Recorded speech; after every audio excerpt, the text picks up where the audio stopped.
जरूरी सूचना है आप सभी स्टूडेंट्स के लिए। स्टडी फॉर सिविल सर्विसेज का Android app Google play store में आ चुका है, उसको प्लीज तुरंत इंस्टॉल कर लीजिए। और अगर आप स्टडी फॉर सिविल सर्विसेज के सिर्फ ऐप से कोई भी कोर्स, कोई भी पीडीएफ परचेस करते हैं तो उसमें अप्लाई कूपन, अगर आप ज्ञान सर जो है आप उसमें अप्लाई करते हैं, ये कूपन कोड है, तो उसमें 20% फीस तुरंत माफ हो जाएगी। मतलब 20% डिस्काउंट तुरंत उसमें लग जाएगा। ज्ञान सर लिखना है, नॉर्मली ज्ञान सर स्मॉल लेटर में है सब कुछ, कोई स्पेस नहीं, कोई कॉलम नहीं, सिर्फ ज्ञान सर, GYANSIR। इस तरह से अगर कूपन कोड लगाते हैं आप ऐप में बाई करने से पहले, जो अप्लाई कूपन वाले में आता है, तो 20% का डिस्काउंट तुरंत मिलेगा। वीडियो देखिए। पहला प्रश्न है आज का, जब एक अधिकारी दूसरे अधिकारी को व्यक्तिगत नाम से पत्र लिखता है उसे क्या कहते हैं? आपके सामने चार ऑप्शन है: शासकीय पत्र, अर्धशासकीय पत्र, टिप्पणी, कार्यालयिक ज्ञापन। तो इसका सही आंसर आपका ऑप्शन बी होगा। जब एक अधिकारी दूसरे अधिकारी को व्यक्तिगत नाम से पत्र लिखता है तो वह जो है अर्धशासकीय पत्र कहलाता है। अर्धशासकीय पत्र, इसका ऑप्शन भी सही है। निम्नलिखित में से शुद्ध वर्तनी वाला शब्द है। चार शब्द दिए गए हैं, इनमें कौन सा शुद्ध वर्तनी वाला शब्द है आपको यह पहचानना है। इसमें जो ऑप्शन डी है, घनिष्ठ, जो है वह शुद्ध लिखा गया है, बाकी तीनों जो है अशुद्ध है। निम्नलिखित में से कौन सा व्यंजन संधि का उदाहरण नहीं है? चार शब्द दिए गए हैं: जगदम्बा, विद्यालय, संतोष, अहंकार। इसमें जो व्यंजन संधि का उदाहरण नहीं है वह है आपका ऑप्शन बी, विद्यालय। विद्यालय में जो है इसमें स्वर संधि है, स्वर संधि का उदाहरण है विद्यालय, विद्याधन, आलय। बाकी तीनों में जो है वह व्यंजन संधि के उदाहरण है तीनों। जगदम्बा का जो संधि विच्छेद होगा वह जगत, जगत धन अम्बा, इसका संधि विच्छेद हो जाएगा। और संतोष में जो है सम धन तोष होता है, सम धन तोष। और अहंकार का जो संधि विच्छेद होगा वह अहम, अहम धन कार, इसका संधि विच्छेद हो जाएगा। तो इसका ऑप्शन बी जो है वह सही है, विद्यालय में स्वर संधि है। 4 नंबर प्रश्न है, देशभक्ति, देशभक्ति में कौन सा समास है? अव्ययभाव, अव्ययभाव समास, तत्पुरुष समास, बहुब्रीहि समास या द्वंद्व समास।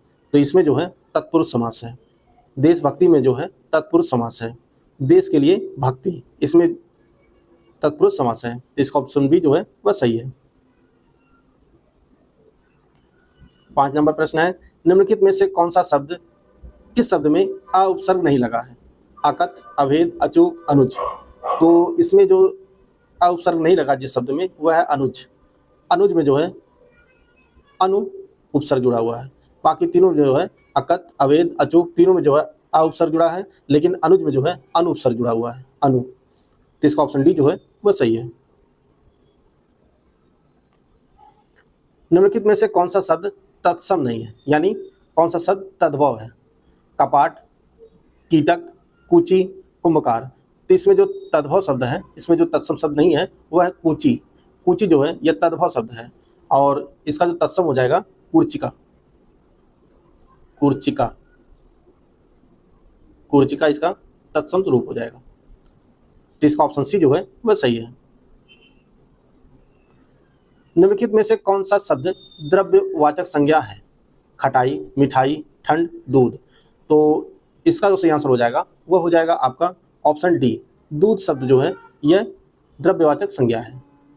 वे संज्ञा शब्द जिनसे किसी पदार्थ का बोध होता है वह द्रव्यवाचक संज्ञा होता है, जैसे लोहा, पानी, दूध, ये सभी जो है द्रव्यवाचक संज्ञा के उदाहरण हैं। इसका ऑप्शन डी सही है। मैं वहां होकर आया हूं वाक्य में अव्यय शब्द कौन सा है?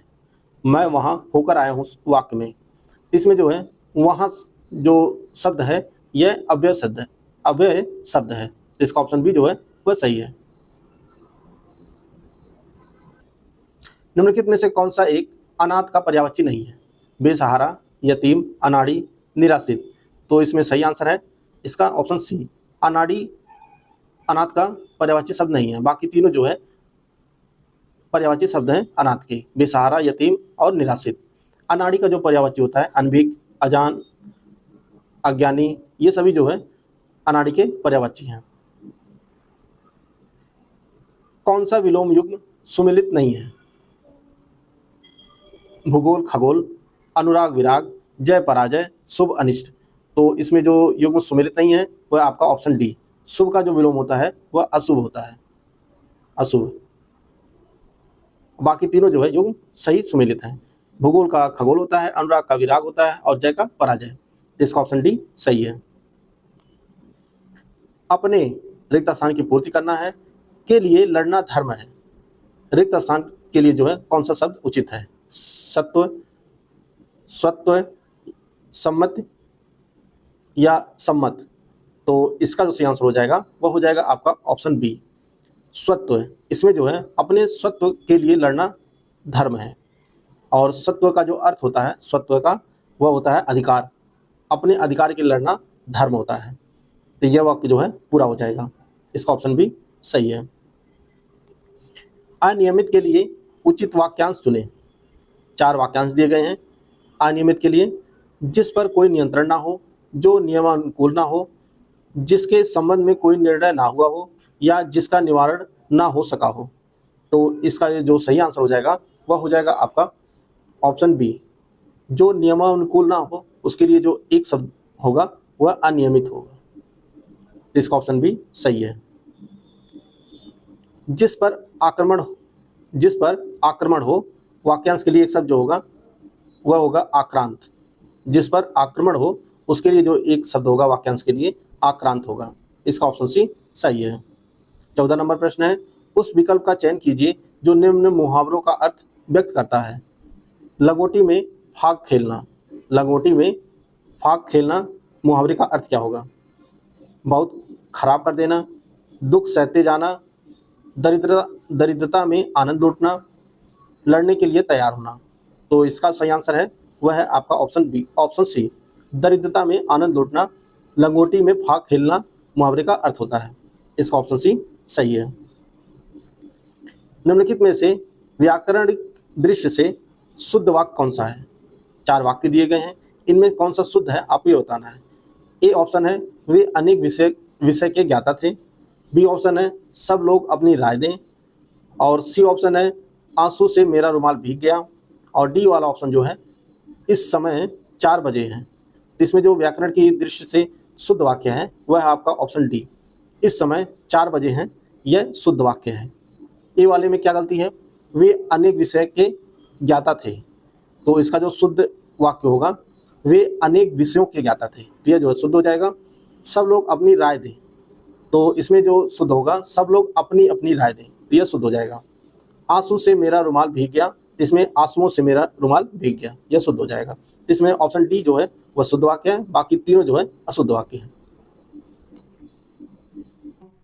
दोस्तों, अगर आप UPSSC जूनियर असिस्टेंट 2023 की कंप्लीट तैयारी करना चाहते हैं तो आप हमारा पेड ग्रुप ज्वाइन कर सकते हैं, जिसमें आपको complete study material, test series, paid quiz सब कुछ जो है प्रोवाइड की जाएगी। अगर आप पेड ग्रुप ज्वाइन करना चाहते हैं तो 8564880530 या 7523864455 पर जो है कॉल या व्हाट्सएप करके पेड ग्रुप की जानकारी प्राप्त कर सकते हैं। 16 नंबर प्रश्न है, से के द्वारा किस कारक का उपसर्ग है? आपके सामने 4 ऑप्शन है, तो इसमें सही आंसर है वह ऑप्शन बी, से के द्वारा जो है करण कारक का परसर्ग है। और अपादान का जो कारक का जो चिन्ह होता है अपादान का, वह से अलगाव के अर्थ में जो होता है। और संप्रदान कारक का जो चिन्ह होता है वह को के द्वारा होता है। और अधिकरण का जो चिन्ह है वह में पर होता है, में पर। इसका ऑप्शन बी जो है वह सही है। 17 नंबर प्रश्न है, निम्नलिखित में से कौन सा शब्द स्त्रीलिंग है? देश, नगर, झील, द्वीप। तो इसमें ऑप्शन डी जो है वह सही है। झील शब्द जो है यह स्त्रीलिंग का शब्द है, बाकी तीनों जो है वह पुल्लिंग है। इसका ऑप्शन डी जो है वह सही है। संविधान के किस अनुच्छेद में हिंदी को राजभाषा तथा इसकी लिपि देवनागरी को स्वीकार किया गया? अनुच्छेद 353, 351, 343 या 344? तो इसमें सही आंसर है आपका ऑप्शन सी, अनुच्छेद 343 के तहत जो है हिंदी को राजभाषा तथा इसकी लिपि देवनागरी को स्वीकार किया गया। इसका ऑप्शन सी जो है वह सही है।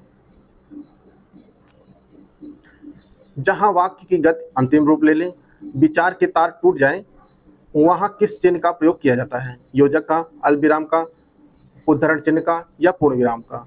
तो इसका जो सही आंसर हो जाएगा वो हो जाएगा आपका ऑप्शन डी। पूर्ण विराम का चिन्ह का प्रयोग किया जाता है जहां वाक्य की गति अंतिम रूप ले विचार के तार टूट जाएं, यानी जिस वाक्य के अंत में पूर्ण विराम लग जाता है तो यह जो है वाक्य पूरा माना जाता है। तो इसका ऑप्शन डी जो है वह सही है। दोस्तों आज की वीडियो में समाप्त करते हैं, मिलते हैं नेक्स्ट वीडियो में, तब तक के लिए जय हिंद, जय भारत।